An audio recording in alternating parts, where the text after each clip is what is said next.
আসসালামু আলাইকুম। সবাইকে স্বাগত জানাচ্ছি আমার দেশ আজকের বিশ্বে। সঙ্গে আছি তাহমিনা তাসির। শুরুতেই জানিয়ে দিচ্ছি সংবাদ শিরোনাম। অবিস্ফোরিত ৯,৫০০ মার্কিন বোমা নিষ্ক্রিয় করল আইআরজিসি। একের বদলে ৪, প্রতিবেশী আরব দেশগুলোকে কঠোর সতর্কবার্তা ইরানের। মার্কিন নিষেধাজ্ঞা প্রত্যাখ্যান করে কঠোর হুঁশিয়ারি দিল চীন। ইরানের উপর নিষেধাজ্ঞা প্রত্যাহার নিয়ে ইইউর কড়া বার্তা। নিজেদের পণ্য রপ্তানিতে নিষেধাজ্ঞা দিল ইরান। লেবাননের হামলার ভয়ে ধর্মীয় উৎসব বাতিল করল ইসরায়েল। ইসরায়েলের সঙ্গে সরাসরি আলোচনার কোনো প্রশ্নই ওঠে না, জানালো হিজবুল্লাহ। দক্ষিণ লেবাননে হামলা যুদ্ধবিরতির অংশ, দাবি ইসরায়েলের। এবার বিস্তারিত। ইরানের জানজান প্রদেশে বিপুল পরিমাণ অবিস্ফোরিত বোমা ও ক্ষেপণাস্ত্র শনাক্ত করে সেগুলো নিষ্ক্রিয় করেছে দেশটির ইসলামী বিপ্লবী গার্ড বাহিনী আইআরজিসি। সংস্থাটি জানিয়েছে এর মধ্যে ২,০০০ পাউন্ড ওজনের ৩টি বাংকার বিধ্বংসী বোমাও রয়েছে। সংস্থাটির এক বিবৃতিতে বলা হয়, যুক্তরাষ্ট্র ও ইসরায়েলের আগ্রাসনের সময় নিক্ষিপ্ত অবিস্ফোরিত অস্ত্র শনাক্তে বিশেষায়িত বোমা নিষ্ক্রিয়কারী ইউনিটগুলো অভিযান চালায়। চলমান যুদ্ধবিরতির মধ্যেই এই অভিযান পরিচালিত হয়। বিবৃতিতে উল্লেখ করা হয়, অভিযানে ৯,৫০০টিরও বেশি বোমার ক্ষুদ্র অংশ বা বোমবেট শনাক্ত ও নিষ্ক্রিয় করা হয়েছে। এগুলো শত্রুপক্ষের যুদ্ধবিমান থেকে ফেলা হয়েছিল বলে দাবি করা হয়। এছাড়া বিভিন্ন ধরনের অবিস্ফোরিত রকেট ও ক্ষেপণাস্ত্র উদ্ধার করা হয়। আইআরজিসির তথ্য মতে মোট ৫২টি রকেট ধ্বংস করা হয়েছে এবং 10টিরও বেশি ক্ষেপণাস্ত্র নিষ্ক্রিয় করে সংশ্লিষ্ট কর্তৃপক্ষের কাছে হস্তান্তর করা হয়েছে। সবচেয়ে উল্লেখযোগ্যভাবে ২,০০০ পাউন্ড ওজনের ৩টি মার্কিন GBU-57 বাংকার বিধ্বংসী বোমা ধ্বংস করা হয়েছে বলে জানিয়েছে আইআরজিসি। এ সময় একই ধরনের আরও একটি বোমা নিষ্ক্রিয় করা হয়। এছাড়া একটি ৫০০ পাউন্ড ওজনের দূরপাল্লার ক্রুজ ক্ষেপণাস্ত্র এবং GB-39 ধরনের ক্ষেপণাস্ত্র নিষ্ক্রিয় করা হয়েছে বলে জানানো হয়। এগুলো উন্নত যুদ্ধবিমান থেকে নিক্ষেপ করা হয়েছিল।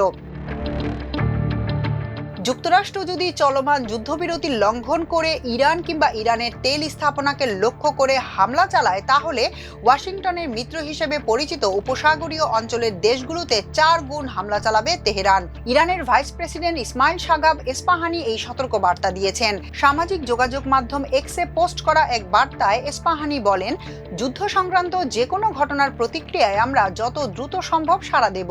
যদি তেলকূপ কিংবা ইরানের যে কোনো অবকাঠামোগত স্থাপনায় হামলা হয়, তাহলে যেসব দেশ আগ্রাসনকারীদের সহযোগিতা করছে সেসব দেশ লক্ষ্য করে চতুর্গুণ হামলা পরিচালনা করবে ইরান। আমরা ভিন্ন ধারার অঙ্ক চর্চা করি। এই অঙ্কে ইরানের ১ কূপ ৪টি কূপের সমান, এক্স বার্তায় বলেন এসপাহানি। চীনা কোম্পানিগুলোর উপর যুক্তরাষ্ট্রের নতুন নিষেধাজ্ঞার তীব্র সমালোচনা করে এক কড়া বার্তা দিয়েছে বেইজিং। সোমবার চীনের পররাষ্ট্র মন্ত্রণালয় এই নিষেধাজ্ঞাকে অবৈধ বলে আখ্যায়িত করেছে এবং নিজ দেশের প্রতিষ্ঠানগুলোর স্বার্থ রক্ষায় দৃঢ় পদক্ষেপ নেওয়ার অঙ্গীকার ব্যক্ত করেছে। পররাষ্ট্র মন্ত্রণালয়ের মুখপাত্র লিন জিয়ান বলেন, আন্তর্জাতিক আইনের তোয়াক্কা না করে যুক্তরাষ্ট্র যে একতরফা নিষেধাজ্ঞা আরোপ করছে, চীন সবসময় তার বিরোধিতা করে। তিনি ওয়াশিংটনকে এই ধরনের নিপীড়নমূলক আচরণ এবং অন্য দেশের অভ্যন্তরীণ বিষয়ে হস্তক্ষেপ বন্ধ করার আহ্বান জানান। লিন জিয়ান স্পষ্ট করে দিয়েছেন যে যুক্তরাষ্ট্র তাদের ক্ষমতার অপব্যবহার করছে। চীন সরকার তাদের কোম্পানিগুলোর আইনি অধিকার ও স্বার্থ রক্ষায় যে কোনো পদক্ষেপ নিতে প্রস্তুত বলেও তিনি হুঁশিয়ারি দেন।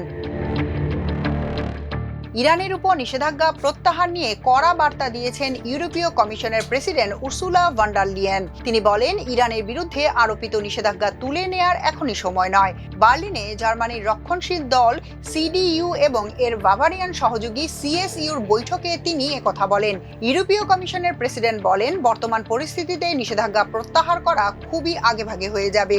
ইরান নিজের জনগণের উপর দমন পীড়ন চালানোর কারণেই এই নিষেধাজ্ঞা আরোপ করা হয়েছে। নিষেধাজ্ঞা প্রত্যাহারের আগে ইরানে পরিবর্তন দরকার। দেশটিতে আগে একটি মৌলিক পরিবর্তন দৃশ্যমান হতে হবে।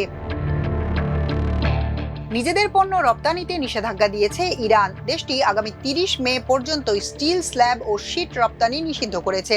এক নির্দেশনা ইরানের ট্রেড প্রমোশন অর্গানাইজেশন জানিয়েছে, যুক্তরাষ্ট্র ইসরায়েলের যৌথ হামলার পর দেশের স্টিল শিল্পে চাপ সৃষ্টি হয়েছে। এজন্য আগামী ৩০ মে পর্যন্ত স্টিল স্ল্যাব ও শীট রপ্তানি বন্ধ রাখা হবে। এর আগে ইরানের স্টিল উৎপাদকদের সংগঠনের এক কর্মকর্তা জানান, জরুরি ভিত্তিতে স্টিল স্ল্যাব ও হট রোলড শীট আমদানির পরিকল্পনা নেওয়া হচ্ছে। তিনি প্রতিষ্ঠানগুলোকে আগামী 2 মাসের জন্য কাঁচামালের চাহিদা সতর্কভাবে ব্যবস্থাপনার আহ্বানও জানিয়েছেন।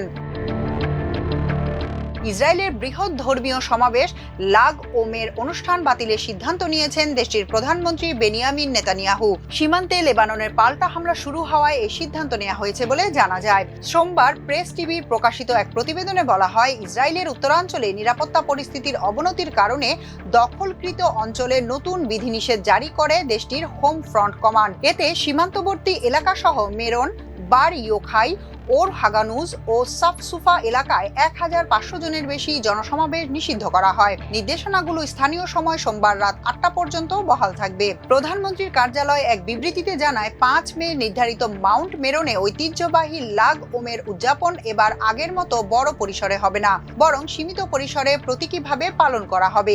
বিবৃতিতে বলা হয়, লেবাননের সঙ্গে ভঙ্গুর যুদ্ধবিরতি, সীমান্তের নিকটবর্তী অবস্থান, রকেট হামলার আশঙ্কা এবং বিপুল সংখ্যক মানুষের দ্রুত সরিয়ে নেয়ার জটিলতার কারণে এই সিদ্ধান্ত নেওয়া হয়েছে। ইসরায়েলি কর্মকর্তারা এর আগেই শুক্রবার অনুষ্ঠান সংশ্লিষ্ট প্রস্তুতি বন্ধ রাখার নির্দেশ দেন। তারা জানান, বর্তমান পরিস্থিতিতে হাজার হাজার মানুষের সমাগম নিরাপদ নয়। হিজবুল্লাহ মহাসচিব নাঈম কাশেম বলেছেন, ইসরায়েলের সঙ্গে সরাসরি আলোচনার কোনো সুযোগ নেই। ইসরায়েলি আগ্রাসনের বিরুদ্ধে তাদের প্রতিরোধ ও জবাব দেওয়া অব্যাহত থাকবে বলেও জানিয়েছেন তিনি। কাশেম বলেন, আমরা অস্ত্র ত্যাগ করব না। প্রতিরক্ষা ও যুদ্ধক্ষেত্রের লড়াই আমাদের প্রস্তুতিকে প্রমাণ করেছে। তিনি আরও বলেন, লেবাননের সরকার একটি অপ্রয়োজনীয় ও অহেতুক ছাড় দিতে তাড়াহুড়ো করেছে। আমরা ইসরায়েলের সঙ্গে সরাসরি আলোচনা দ্ব্যর্থহীনভাবে প্রত্যাখ্যান করছি। কর্তৃপক্ষকে অবশ্যই সরাসরি আলোচনা বন্ধ করে পরোক্ষ আলোচনার পথ অনুসরণ করতে হবে।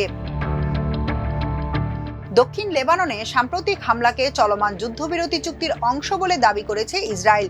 দেশটির সরকার বলছে, হিজবুল্লাহর বিরুদ্ধে অভিযান চালিয়ে যাওয়া এবং লেবাননের দখলকৃত ভূখণ্ড ধরে রাখতে যুক্তরাষ্ট্রের সমর্থন ও সহযোগিতা রয়েছে।